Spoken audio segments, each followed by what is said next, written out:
Bonsoir à tous et à toutes, bienvenue si vous nous rejoignez sur Al24 News. Nous serons en direct jusqu'à 20 h pour l'échiquier international, restez avec nous.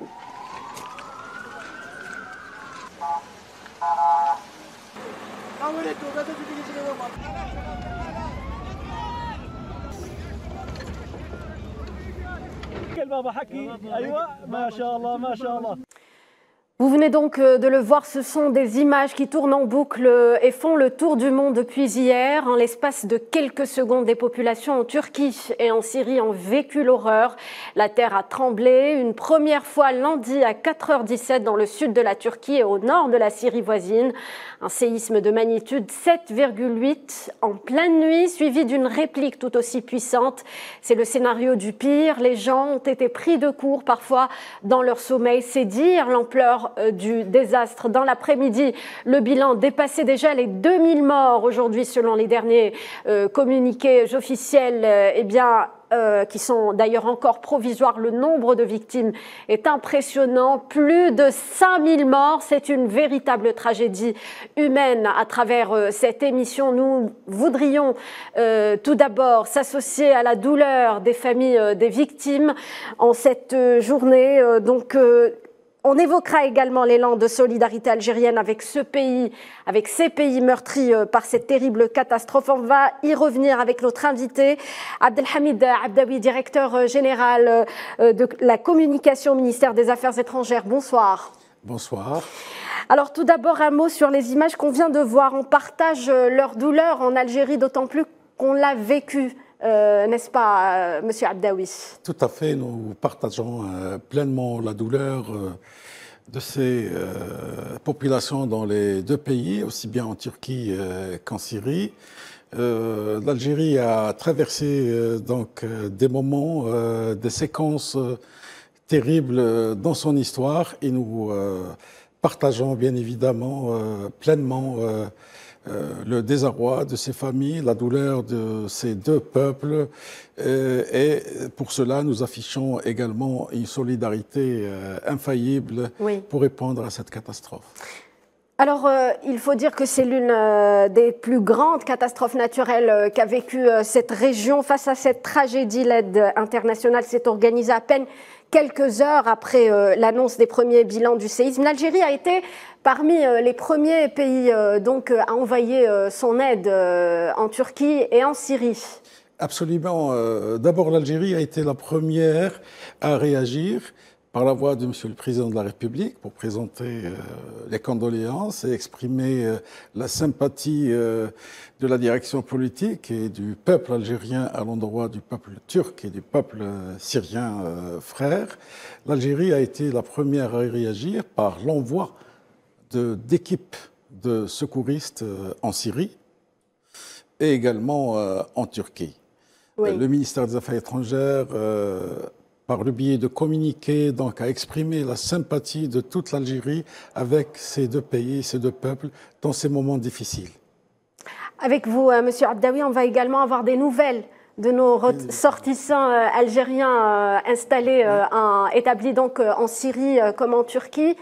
Est-ce que vous pouvez donc rassurer les familles des ressortissants algériens dans ces pays? Absolument. À l'heure où je vous parle, et je m'adresse également à tous les téléspectateurs et aux familles des Algériens qui se trouvent en Turquie ou en Syrie, que jusqu'à ce moment, nous n'avons pas d'informations concernant d'éventuelles victimes algériennes, aussi bien en Turquie qu'en Syrie.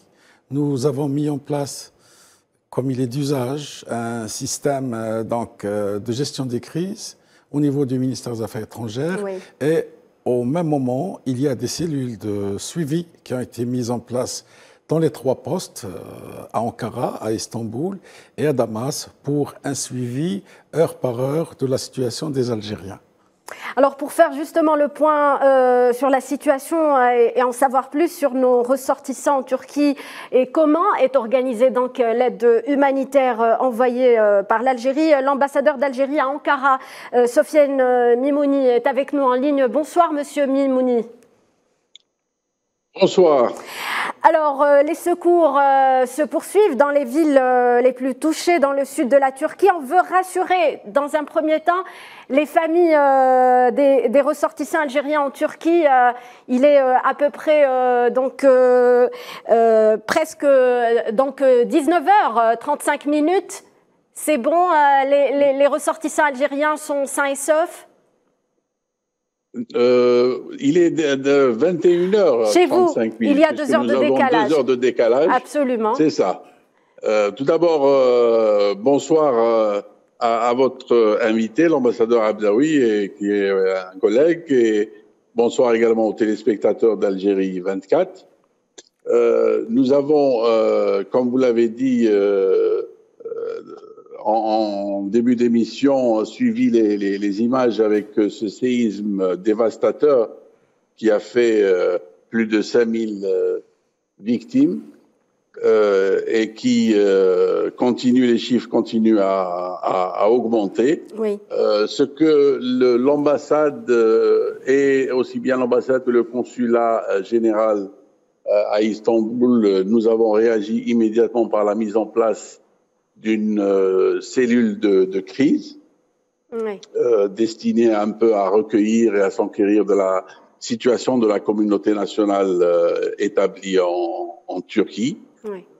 Nous avons également mis à la disposition de la communauté nationale un numéro vert pour leur permettre de prendre attache avec l'ambassade ou le consulat.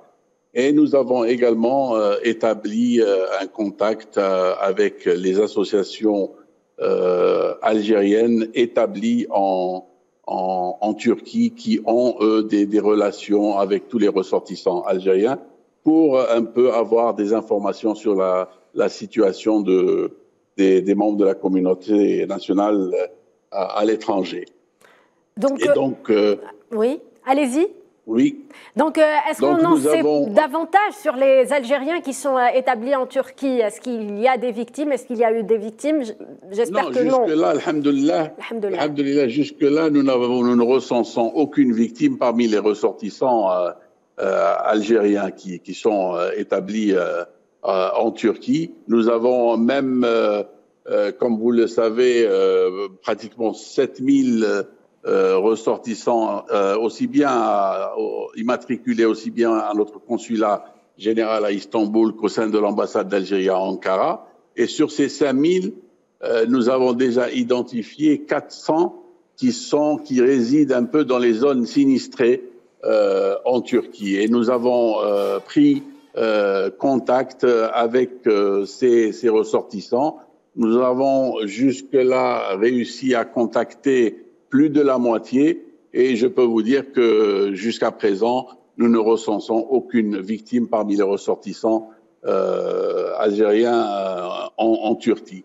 Bien sûr, nous continuons nos efforts en direction de la communauté. Nous sommes toujours en contact avec les autorités turques pour avoir des informations sur les ressortissants algériens. Mais bon, comme je l'ai dit, alhamdoulilah, pour le moment, il n'y a pas de victimes à noter. Alors, Monsieur Sofiane Mimouni, ce matin, vous étiez à l'aéroport d'Adana pour réceptionner donc l'aide humanitaire envoyée par l'Algérie. Comment cela s'est passé? Ça s'est passé très bien. Il y a eu d'abord un premier avion qui est arrivé tôt dans la matinée, qui transportait sur instruction de Monsieur le Président de la République l'équipe de la protection civile, qui sont déjà à l'œuvre, qui ont déjà réussi à sauver un bébé et une femme. Oui. Donc ils font un travail remarquable. Et tôt dans la matinée également, nous avons réceptionné les 3 avions transportant l'aide humanitaire qui est destinée aux victimes de ce séisme. Eh bien, merci, monsieur l'ambassadeur d'Algérie à Ankara, monsieur Sofiane Mimouni, d'être intervenu avec nous dans ce numéro de l'échiquier international. Monsieur Abdaoui, une réaction sur l'aide qui continue à arriver en Turquie, mais également en Syrie. Absolument. L'Algérie a des traditions en matière de solidarité. Nous avons renforcé nos capacités en matière de réponse aux catastrophes. L'Algérie est solidaire de ces deux pays en ces moments difficiles. Il y a 4 avions qui sont déjà arrivés en Turquie, un aéronef pour la protection civile, 3 autres pour l'aide humanitaire.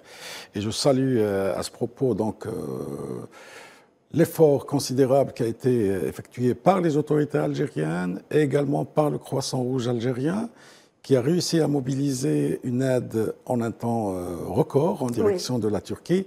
Et je dirais la même chose par rapport à la Syrie, où il y a un certain nombre d'avions algériens qui ont attiré. Je rappelle à ce propos que l'Algérie a été le premier pays à, si vous voulez, à missionner une équipe de la protection civile en Syrie, à Alep, en particulier au nord de la Syrie.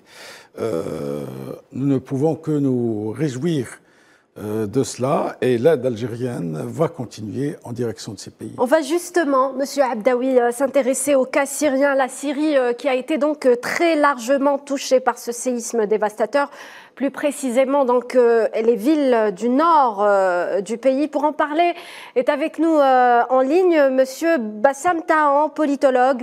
Bonsoir monsieur Tahan. Bonsoir madame et bonsoir à vos invités et au peuple algérien ami depuis toujours. Alors vous êtes installé à Paris, vous êtes d'origine syrienne, monsieur Tahan. Vous connaissez très bien ce pays. Quelles sont les villes qui ont été le plus touchées? C'est surtout la ville d'Alep et tout le monde rural qui entoure la ville d'Alep. Ce sont des villages qui ont été parfois complètement détruits et il est très difficile pour le gouvernement syrien, puisqu'il tombe sous la coupe des sanctions internationales, de venir à l'aide de la ville de Latakia, qui est sur la côte de la ville d'Alep, cette grande cité industrielle qui comptait jadis des millions d'habitants, avec toute sa banlieue, tous les villages qui sont sur le ruban frontalier avec la Turquie. Donc, tant que on a ces sanctions contre la Syrie, c'est comme s'il y avait un tremblement de terre bien avant. Parce que comment voulez-vous subvenir aux besoins de ce peuple alors qu'on ne peut rien importer?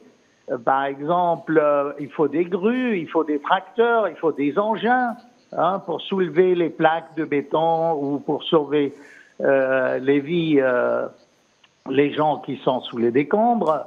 Mais comme on est frappé par les sanctions, le gouvernement ne peut pas assurer son rôle. Et il y a eu plus d'une 50aine d'organisations nationales et internationales qui ont appelé à lever les sanctions contre la Syrie, surtout des sanctions injustifiables qui durent depuis des années. Alors justement, j'allais vous demander, monsieur Tahan, la Syrie est déjà meurtrie par la guerre. On sait que le pays également est sous embargo, vous l'avez dit. Comment s'organise justement l'aide des populations endeuillées dans ce pays? Est-ce que vous avez des informations? Vous voyez, il y a quand même quelque chose d'injuste que j'entends dans les médias et qui mérite une mise au point. Alors on accuse le gouvernement de Damas de fermer les couloirs qui conduisent à la zone occupée par la Turquie. C'est la zone des rebelles.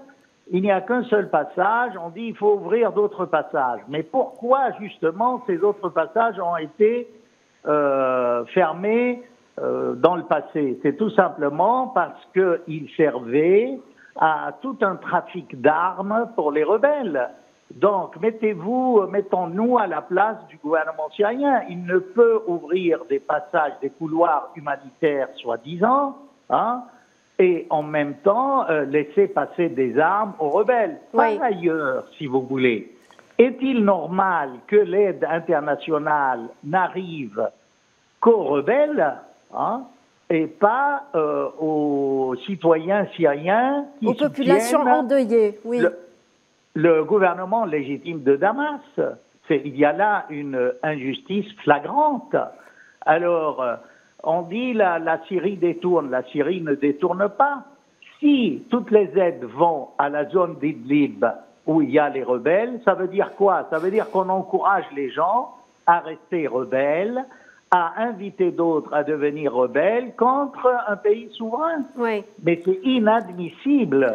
Et là, on a une intoxication incroyable dans les médias qui met en cause le gouvernement de Damas. Je n'ai rien à voir avec le gouvernement de Damas. Je suis en France depuis à peu près 50 ans, mais c'est vexant. Oui. Ce sont des fake news. Il faut arrêter. On sait très bien qu'il y a eu le plan de la CIA Timber Sycamore pour détruire la Syrie et déboulonner le président de la République avec l'aide de fonds de certains pays arabes. Alors il faut reconnaître qu'on est ici face à une situation purement humanitaire, Monsieur Abdaoui, et l'Algérie n'a pas hésité un instant pour envoyer donc ces aides à la Syrie, pourtant sous embargo. Le président syrien a d'ailleurs, lors d'un appel téléphonique avec le président algérien Abdelmajid Tebboune, a remercié l'Algérie pour ce geste. Tout à fait. L'Algérie a répondu très rapidement. Une aide humanitaire a été dépêchée vers la Syrie. Il y a eu un pont aérien? Il y a un pont aérien en direction de la Syrie, en direction de la Turquie aussi. Il y a plusieurs avions algériens qui ont atterri dans les deux pays. Et le président de la République n'a pas été en reste. L'Algérie ne s'est pas contentée de simples communiqués de solidarité. Cela est normal en pareille circonstance, mais elle est allée au-delà pour exprimer concrètement sa solidarité avec le peuple syrien. Nous avons été les premiers à dépêcher nos avions en Syrie et nous continuerons à apporter toute l'aide et exprimerons encore davantage notre solidarité en direction du peuple syrien. Monsieur Bassem Tahan, comment réagissez-vous face à cette solidarité qui existe actuellement entre l'Algérie et la Syrie? Allô? Oui, Monsieur Tahan, vous êtes toujours avec nous? Oui, alors, permettez-moi d'abord de féliciter et de remercier Monsieur l'ambassadeur et toute cette aide algérienne qui est dans la tradition de générosité et de responsabilité d'un pays frère comme l'Algérie. Hein? Et ça, c'est très important. L'exemple algérien est à suivre. Ce sont des gens responsables qui ont bravé, pour des raisons humaines et humanitaires, ces sanctions et aidé un pays qui est dans le besoin actuellement. Et vivement qu'il y ait une demande appuyée par d'autres pays arabes et du tiers-monde pour lever ces sanctions. Parce que ça relève des crimes de guerre, cela, finalement. Hein. On ne peut pas continuer à imposer des sanctions à un pays sinistré. Hein. Ce sont des erreurs graves, des fautes graves, passibles de poursuites judiciaires. Vous laissez les gens mourir en maintenant ces sanctions. La Syrie mérite qu'on soit à ses côtés dans de telles circonstances, Monsieur Tahan. Bien sûr, bien sûr. Et là, je vous dis, bravo à l'Algérie, et on voit le silence de la Ligue arabe. Mais enfin, à quoi sert cette Ligue arabe si elle se tourne contre ses propres membres et ne relève pas les besoins humanitaires dans des circonstances exceptionnelles de tremblements de terre ou d'autres cataclysmes? Enfin, c'est inadmissible. Et encore une fois, on entend dans les médias une intoxication sans cesse. La Syrie va détourner les aides. Mais elle détourne vers qui? Vers les gens qui sont à l'intérieur. Donc quoi? Vous voulez envoyer de l'aide aux rebelles uniquement, et ceux qui sont à l'intérieur, qui sont frappés, n'ont pas le droit à des aides? C'est quoi? c'est continuer cette attitude négative, agressive vis-à-vis d'un pays souverain, d'un gouvernement souverain qui est celui de Damas. Que je sache, il y a eu des élections et enfin, franchement, l'Occident là commet des erreurs inadmissibles. Et un jour, l'histoire ne pardonnera pas aux gens qui ont maintenu ces sanctions contre un pays sinistré. Monsieur Abdaoui, donc pour revenir à cet élan de solidarité de l'Algérie vis-à-vis de la Turquie et de la Syrie, qu'est-ce qu'on peut dire? Donc la solidarité va continuer. Tout à fait. Et puis je rappelle que l'Algérie suit le principe du devoir, applique le principe du devoir de solidarité lorsqu'il s'agit de catastrophes naturelles ou autres. Donc cet effort va continuer en direction, comme je l'ai dit tout à l'heure, du peuple syrien qui est meurtri déjà par des sanctions, par un embargo déjà, et l'Algérie, dans ces circonstances, a pris ses responsabilités pour assister le peuple syrien. Oui, vous êtes en contact avec l'ambassadeur d'Algérie? Nous sommes en contact, bien évidemment, avec notre ambassadeur et l'ambassade d'Algérie à Damas, qui a à son tour également, comme je l'ai dit tout à l'heure, mis en place une cellule de crise et de suivi de la situation des Algériens, qui, je rappelle, sont estimés à 2550 établis en Syrie. Eh bien, merci, Monsieur Abdaoui, pour votre intervention. Je reviens donc à Monsieur Tahan. Un dernier mot sur le cas syrien, sur ce que vivent actuellement les Syriens après donc ce séisme dévastateur. Vous savez, comme j'ai dit avant, je le redis, la Syrie souffre de manque en toutes choses. Franchement, il y a des gens qui... je peux dire qu'ils meurent de faim bien avant le tremblement avec toutes ces sanctions. Il faut qu'il y ait une action internationale. On nous dit, on va vous donner de l'argent, qu'ils libèrent déjà notre pétrole, qu'ils occupent et qu'ils pillent au nord, à l'est de l'Euphrate. Hein? La Syrie est occupée au nord par des forces étrangères, pillent le pétrole syrien. Mais tout ça est inadmissible, dans un silence. Où sont les intellectuels, là? Ils sont aux abonnés absents, si j'ai bien compris. Il n'y a aucune voix qui s'élève, qui dit ça suffit.